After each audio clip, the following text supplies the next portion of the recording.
Greetings, this is Earth Faith here, and this is a segment on pro life in the elections. I'm going to focus mostly on the Senate races, but there is the Michigan's governor's race, which I want to mention also. With the Georgia Senate race and the spectacle of poor Herschel Walker, all the negative attention he's had about his past with abortion, we have to remember that America itself has had a very unfortunate past the last 50 years with abortion. And Herschel Walker is a representative of America itself in the regards to this issue that he wants to be pro-life, but had a little bit of an unfortunate dalliance with abortion. Now, I'll tell you, because it's easy to pick on Herschel with all the dirt they've dug up on him. And basically, he's trying his best. But on the other hand, we have to renew our understanding of the fact that abortion is involves the killing of a baby inside the mother's womb. uh, so basically killing something that you're supposed to bring into this world, while it's still inside your body. Now, Tudor Dixon, the Michigan governor's candidate, very attractive candidate, very, uh, as she ran, she's supported by Donald Trump and also Betsy DeVos, the former education secretary under Trump. And she came out in a position where basically she supports, she opposes abortion except where it might save the life of the mother. Now, this is the exact case where we really have to think carefully. What does that all mean in the faith community? And I am Earth Faith, which is a Mormon denomination, but I speak for Earth Faith. Uh, we enter the church life so that we can receive our blessings in the next life, that we can go to heaven. Basically, we are devoted to our faith because we want to go to paradise or heaven, as soon as possible, really. But that's not the issue. I will tell you, in my opinion, a mother who gives her life, loses her life in childbirth, that's what we're talking about. A mother who is, the life of the mother is at stake and they have an abortion. But in my opinion, a mother who loses her life in childbirth will certainly go to heaven. That is a ticket to heaven. The child, of course, will be born, will not have a mother to raise him, but imagine the love that that child knows, knowing that his mother gave her life for him to live.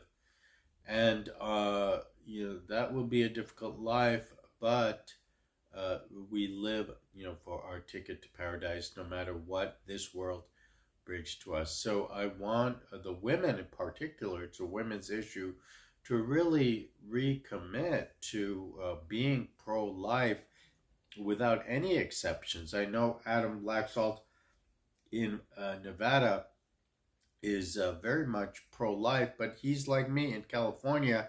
I'm in California, he's in Nevada. It's easy to be pro-life, without exceptions, when the law is pro-choice, and there's no way we're going to change California law anytime soon. California is very much pro-choice, and Nevada is very much pro-choice. So, but you have to hear the story of Adam Laxalt in Nevada, where now he's taken a lead against the Hispanic Cortez Masto. And by all accounts, this race is gonna be decided by Hispanic voters. The woman Hispanic Cortez Masto, uh, uh, polling even or point behind Adam Laxalt only because he is pro-life without any uh, exceptions, without any uh, muddying the waters of this issue. Basically, when he says he's pro-life, he means he's pro-life, and Hispanics know that in the Catholic Church, basically, if you are pro-choice, you support abortion, then basically you go to hell. You are excommunicated from the church in the Catholic Church. Now, Hispanics, even with a pro-Hispanic Pope Francis, has not changed that position, and they are tilting more votes in favor of Adam Laxalt because uh, because they want to do the right thing. They know that even though they have a Hispanic candidate on the ballot, that they have to go pro-life. It is the moral thing to do, and there is the key Senate race in Nevada is going to be possibly decided, and really Adam Laxalt would have no chance if he was not so purely pro-life. Now we have some other interesting races. In Washington, Tiffany Smiley versus the incumbent Patty Murray. And we have to start, even though we strive for a pure pro-life candidate, we know that it's not even possible except in places where abortion is really not going to change the law of abortion anytime soon. In those states, it's easy to be purely pro-life. Now, Tiffany Smiley, like Dr. Oz, wants to, let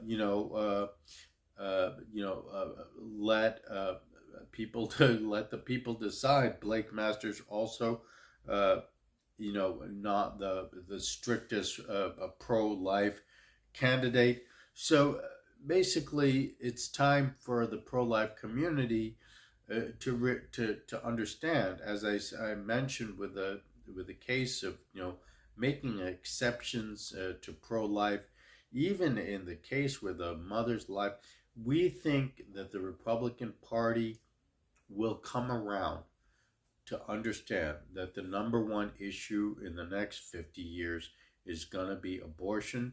They're going to have to come around. However, we remember that it was Donald Trump, a brand new to pro-life, yet he gave us the 3 votes we needed to overturn Roe v. Wade. And so it's time to really, be welcoming of these kind of neutral candidates, whether Dr. Oz, who wants to work it out, Tiffany Smiley, let the people vote on it, or Blake Masters in Arizona, the Senate candidate. He's a venture capitalist, Trump Republican again. We have to work with these people over the long run. It's a marathon. It's not a war. I feel that some of the Republican faithful, and I have dalliances with Democrats.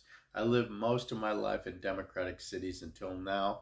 Now I'm in Bakersfield. I'm happily here to be surrounded by people who share my views on pro-life. I know it's the number one issue. I know people will come around to it, but I know it's a marathon. It's not a sprint. We have to welcome these candidates. Again, I'm talking about Tudor Dixon, governor candidate in Michigan, Washington, Tiffany Smiley coming up against Patty Murray, Pennsylvania, Dr. Oz coming up against John Fetterman, and Arizona, Blake Masters. These people have not had pure pro-life views. Maybe for that reason, some of the emotion behind them has not been there. Grassroots have not been 100% behind these candidates because they've been waffling on abortion. They've been compromising on pro-life. We have to work with them, just like we worked with President Trump to get those 3 votes for the Supreme Court.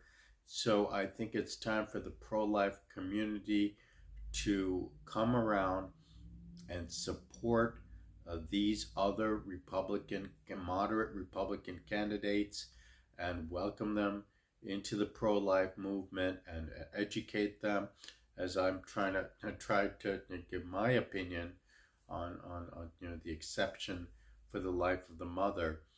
So best luck in the last week of the campaign.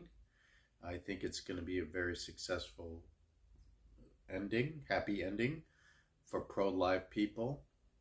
Earth Faith here, signing off.